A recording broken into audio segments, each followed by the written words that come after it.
ધોરણ 6 સામાજિક વિજ્ઞાન પીપી સવાણી વિદ્યાભવન હીરાબા ઓનલાઈન એજ્યુકેશનમાં આપનું હાર્દિક સ્વાગત છે. આજે હું તમને પાઠ 14 એમાં વિવિધતામાં એકતા તેના વિશે જણાવીશ. આ પાઠ 2 વિભાગમાં મેં વેચેલ છે, એટલે મીન્સ કે 2 વિડિયા થશે.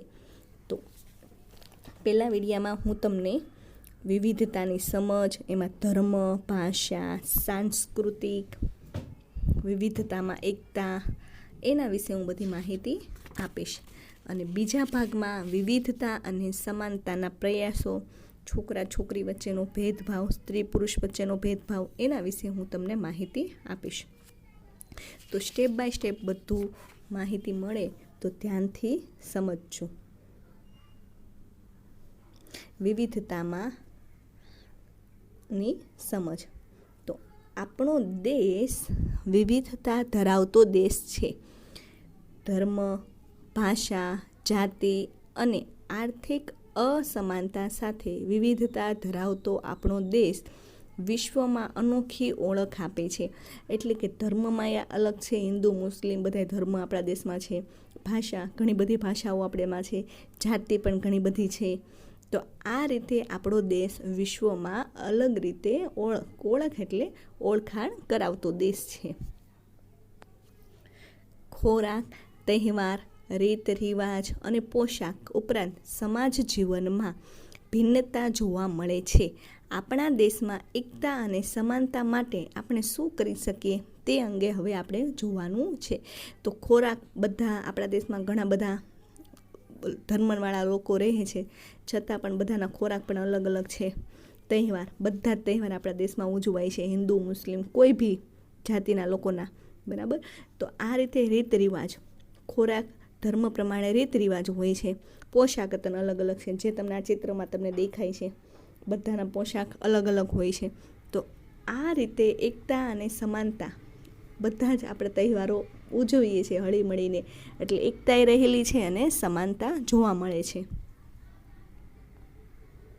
ભારતના લોકોમાં જેટલી વિવિધતા છે, આવી વિવિધતા દુનિયાના બીજા દેશમાં ભાગ્યે જ હશે. વિવિધતાઓને કારણે જ ભારત એક ઉપખંડ બની ગયો છે. ઉપખંડ એટલે એવો કે મોટો એવો પ્રખ્યાત દેશ બની ગયો છે.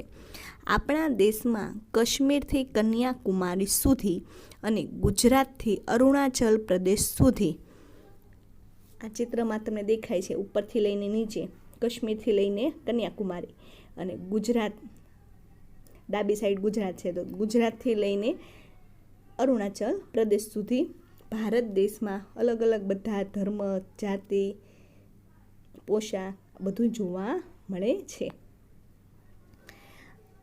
આ રીતે ગુજરાતથી અરુણાચલ પ્રદેશ સુધી દેશવાસીઓના રૂપ, રંગ, પોશાક, ધર્મ, ભાષા, ખાનપાન વગેરેમાં ભિન્નતાઓ છે. ભિન્નતાઓ એટલે એવું કે બધાની અલગ અલગ છે. અલગ અલગ પ્રકારના રૂપ રંગ છે, પોશાક એ અલગ છે, ધર્મ અલગ અલગ છે, ભાષા બધાની બોલવાની ભાષા અલગ છે, ખાનપાન ખાવા પીવાની રહેણી કહેણી અલગ છે. તો આ રીતે ભારત દેશમાં ભારત દેશમાં જ એટલી બધી ભિન્નતાઓ જોવા મળી છે. હવે આવે છે ધર્મ. તો આપણા દેશમાં ધર્મમાં આસ્થા ધરાવતા લોકો રહે છે. હિન્દુ, મુસ્લિમ, ખ્રિસ્તી, શીખ, બૌદ્ધ, જરથોસ્તી અને યહૂદી ધર્મ પાળતા લોકો અહીં હળી મળીને રહે છે. આ બધા જ લોકો છે. હિન્દુ છે, ઇસ્લામ, મુસલમાન લોકો, ખ્રિસ્તી લોકો, શીખ લોકો, બૌદ્ધ લોકો, જરથોસ્તી લોકો અને યહૂદી લોકો હળી મળીને એકબીજા સાથે રહે છે. ધર્મમાં ભિન્નતા હોવા છતાં સૌ સમાન રીતે ધર્મનું આચરણ કરી શકે તેવા શુભ આશય માટે આપણા દેશમાં બધા જ ધર્મોને સરખું મહત્ત્વ આપવામાં આવે છે. બધા જ કોઈ પણ જાતના ધર્મ હોય, બધા જને શું કરવામાં આવે છે, એક સરખું મહત્ત્વ આપવામાં આવે છે. ધારો કે જન્માષ્ટમી હોય તો હિન્દુનો તહેવાર છે, છતાં પણ મુસલમાન લોકોને ત્યારે જાહેર રજા ગણવામાં આવે છે. બકરી ઈદ છે તો આપણે જાહેર રજાથી દિવસે ગણવામાં આવે છે. તો આ રીતે બધા એવા તહેવારો હોય છે કે જે હળી મળીને ઉજવતા હોઈએ છીએ. ભાષા આપણા દેશમાં હિન્દી, અંગ્રેજી, ગુજરાતી, બંગાળી, મરાઠી, પંજાબી, તમિલ, તેલુગુ, કન્નડ, મલાયાલમ, ઉડિયા અને કોંકણી ભાષા બોલે છે. આ બધી ભાષાઓ આપણા દેશમાં બોલાતી હોય છે. ભાષામાં ભિન્નતા હોવા છતાં પણ આપણા દેશમાં બધાની અલગ અલગ ભાષા છે. આ ચિત્રમાં દેખાય છે. અલગ અલગ હોવા છતાં આપણા દેશમાં એકતા અને આ દેશની એકતાને જાળવી રાખવા આ વિવિધ ભાષાઓ મહત્વ ધરાવતી હોય છે. હવે આવે છે સાંસ્કૃતિક. આપણા દેશમાં ધર્મ અને ભાષામાં ભિન્નતા હોવાથી સાંસ્કૃતિક વિવિધતા બહોળા પ્રમાણમાં જોવા મળે છે. વિવિધ પ્રદેશ કે રાજ્યમાં સાંસ્કૃતિક વિવિધતા સરળતાથી જોઈ શકાય છે. અલગ અલગ પ્રકારની બધા દેશની અને ધર્મ અને ભાષા પ્રમાણે સાંસ્કૃતિક તહેવારો ઉજવતા હોય છે. વિવિધ પ્રદેશમાં જો તમને આ ચિત્રમાં અલગ અલગ પ્રકારની સાંસ્કૃતિક વિવિધતા સરળતાથી જોઈ શકાતી હોય છે. દિવાળી, મકર સંક્રાંતિ, હોળી, દશેરા, શિવરાત્રિ, ગણેશ ચતુર્થી, ઈદ, નાતાલ, અષાઢી બીજ, મોહરમ, બુદ્ધ જયંતિ, મહાવીર જયંતિ, ઓણમ, પતેતી, વૈશાખી આવા બધા તહેવારો દેશના જુદા જુદા ભાગમાં વસતા લોકો સાથે મળીને ઉજવે છે. આ દિવસે આપણે જાહેર રજા તરીકે ઓળખવામાં આવતી હોય છે. એમાં બધા લોકો હળી મળીને, કોઈ બી કાસ્ટના લોકો હોય, કોઈ બી જાતિના લોકો, બધા હળી મળીને તહેવારો ઉજવતા હોય છે.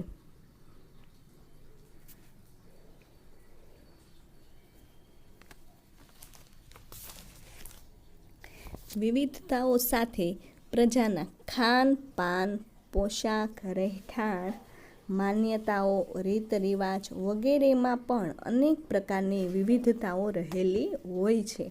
ખાનપાન, ખાવા પીવાની, પછી પોશાકની, બધાને અલગ અલગ જાતિના લોકો અલગ અલગ પોશાક પહેરે. રહેઠાણ, રહેવાની અને માન્યતાઓ, અમુક પ્રકારની રૂઢિચુસ્તતાની માન્યતાઓ હોય છે. એ પછી રીત રિવાજ, આ બધા જ પ્રકારની વિવિધતાઓ આપણા દેશમાં રહેલી હોય છે.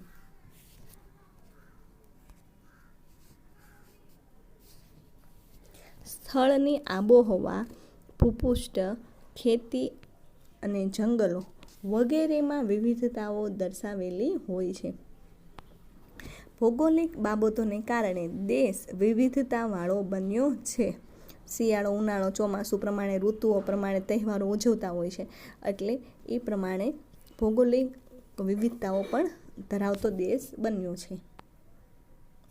વિવિધતામાં એકતા. ભારતીય સંસ્કૃતિ વિશ્વની પ્રાચીનતમ સંસ્કૃતિઓની એક છે. ભારતની સંસ્કૃતિ છે ને આખી દુનિયાની પ્રાચીન પહેલાંના સંસ્કૃતિમાંની એક સંસ્કૃતિ છે. કઈ રીતે? તો ભારતમાં બધા જ તહેવારો ઉજવાય છે, પ્લસ બધા જ નૃત્યો પણ ઉજવતા હોય છે. અલગ અલગ રાજ્યના લોકો કયો રસ કયો રસ ધરાવતા હોય છે, કયા નૃત્યમાં, એ બધું એમાં વર્ણવેલું હોય છે. પ્લસ ભોજન, પછી પોશાક, ખેતી, વ્યવસાય બધું જ હોય છે. તો આ પ્રમાણે તહેવારોમાં ઉજવણી થતી હોય છે. એટલે સાંસ્કૃતિક બધી વિવિધતાઓમાંની એક છે, પ્રાચીનતમ. આપણા દેશની પ્રજા પોશાક, ખોરાક, રહેઠાણ, ધર્મ, ભાષા, રીત રિવાજ, તહેવારો વગેરે અનેક બાબતોમાં એકબીજાથી ભિન્ન છે. ભિન્ન છે એટલે અલગ અલગ જોવા મળતી હોય છે. આપણો પોશાક અને મુસલમાન લોકોનો પોશાક, હિન્દુ અને મુસલમાનો તો અલગ હોય ને, ખ્રિસ્તી લોકોનો પણ અલગ હોય. તો આ રીતે બધાનો પોશાક પણ અલગ છે. તો એ જ રીતે ખોરાક પણ એ રીતે અલગ હોય છે. રહેઠાણ, રહેવા માટેના મકાન પણ અલગ અલગ હોય છે.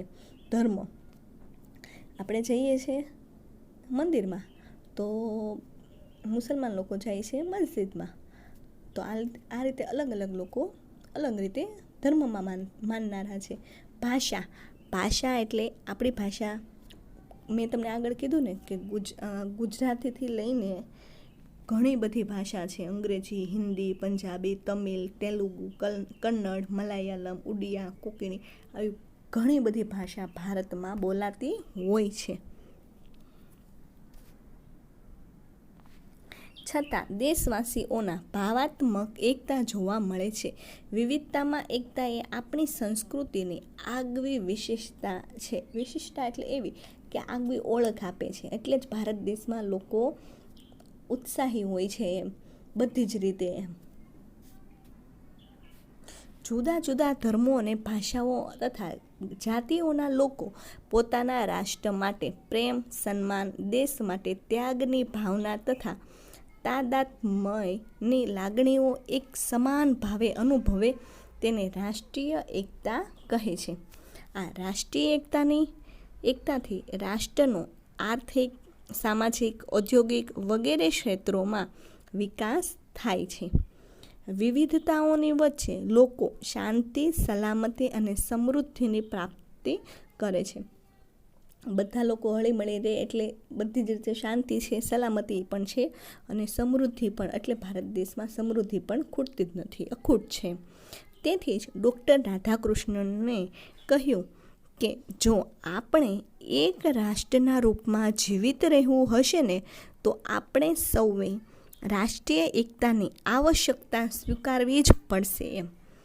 બધાને હળીમળીને રહેવું હોય ને તો આપણે દેશનું જે કાંઈ હોય ને એ બધાને એક સાથે સ્વીકારવું જ પડશે. એમ ન કહી શકાય ના હું આ મુસલમાનનો તહેવાર ન ઉજવી શકું, હું ખ્રિસ્તીનો તહેવાર ન ઉજવી શકું, એ રીતે કહી શકાય નહીં. એટલે આપણે બધાને હળીમળીને રહેવું જોઈએ. આઝાદીની લડતમાં દેશવાસીઓએ રાષ્ટ્રપ્રેમ અને સમર્પણની ભાવના થકી રાષ્ટ્રીય એકતાના દર્શન કરાવ્યા હતા. વિવિધતામાં એકતા આપણા દેશની વિશેષતા છે. વિશેષતા એટલે એવું કે આગવી ઓળખ આપે છે કે વિવિધતા છે એટલે જ આપણો દેશ આગળ છે. આ રીતે વિવિધ જાતિઓ, ધર્મો, રીત રિવાજો, સંસ્કૃતિઓ, ભાષાઓ વગેરે સમન્વય ભારતમાં થયેલો છે. સમન્વય એટલે એવો કે સરખો ભારતમાં ઉત્પન્ન થયેલો જોવા મળે છે. ભારત વૈવિધ્ય ધરાવતો દેશ હોવાથી ભાતીગળ સંસ્કૃતિને સર્જન કરી શક્યું છે. ભાતીગળ સંસ્કૃતિ એટલે એવું કે આપણા દેશમાં ભાષા, ધર્મ, રીત રિવાજ, પોશાક, ખાણીપીણી બધું જ માં જ ભાતીગળ જોવા મળે, અલગ અલગ ભિન્નતાઓ જોવા મળે છે. ભારતે વસુધૈવ કુટુંબકમની ભાવનાને વિશ્વમાં સાકાર કરી છે. આ ભાવના, આ વસુધૈવ કુટુંબની છે ને ભાવના એટલે એવું છે વિશ્વ એક કુટુંબ છે. બધાએ સાથે રહીને કામ કરવું જોઈએ, કોઈ પણ ભાષા બોલવી જોઈએ, ખોરાક એ રીતે ખાવો જોઈએ, પોશાક પહેરવો જોઈએ. આ રીતે વિશ્વ એક કુટુંબ તરીકેની ભાવના સાકાર કરી છે. ભારતે ધાર્મિક સહિષ્ણુતા અને સર્વધર્મ સમભાવનાનો પ્રચાર વિશ્વમાં કર્યો છે. સર્વધર્મ સમભાવના, બધા ધર્મ એક છે, એ ભાવનાથી ભારતે એનો શું કરેલો હતો? સ્વીકાર કરેલો છે. ભારત બિન સાંપ્રદાયિક દેશ છે. પૂછાય છે કે ભારત કેવો દેશ છે? તો ભારત બિન સાંપ્રદાયિક દેશ છે. આ જ રીતે વિવિધતામાં એકતા એ ભારતીય સંસ્કૃતિનું મહત્વપૂર્ણ લક્ષણ છે. આપણા દેશમાં ધર્મો, સંપ્રદાયો, જ્ઞાતિઓ, ભાષાઓ અને ઉત્સવોનું પણ સંમિશ્રણ જોવા મળે છે. સંમિશ્રણ એટલે એવું કે બધા જ હળીમળીને ભેગું થતું હોય છે, બધા તહેવારો ભેગા થઈને ઉજવતા હોય, એને કહેવાય સંમિશ્રણ. ભારતના લોકો અસ્તિત્વની ભાવનાથી પોતાનું જીવન જીવે છે. કોઈ પણ જાતનું કાંઈ પણ વિચાર્યા વગર ગમે ત્યારે, ગમે સમયે મુસીબત આવે તો લોકો મદદ કરવા માટે દોડી જાય છે. આને કહેવાય અસ્તિત્વ. ભારતીય પ્રજાએ આપણી વિવિધતાનું સંવર્ધન અને જતન કર્યું છે, જે અદ્વિતીય છે. એટલે માની શકાય નહીં તેવું આ એક ભારત માટે સારું એવું આગવું લક્ષણ છે.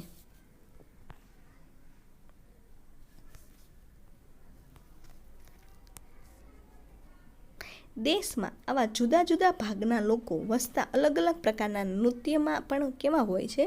કુશળ હોય છે, કુશળતા ધરાવે છે. એટલે એવું કે કુશળથી લોકો કામ કરે છે. આ રીતે ભારત દેશ એ બિન સાંપ્રદાયિક દેશ તરીકે ઓળખવામાં આવે છે. જે આપણા દેશમાં અનેક પ્રકારની વિવિધતાઓ જોવા મળે છે. આ કારણે ક્યારેય વિવિધતાને લીધે ભેદભાવ જોવા મળે છે.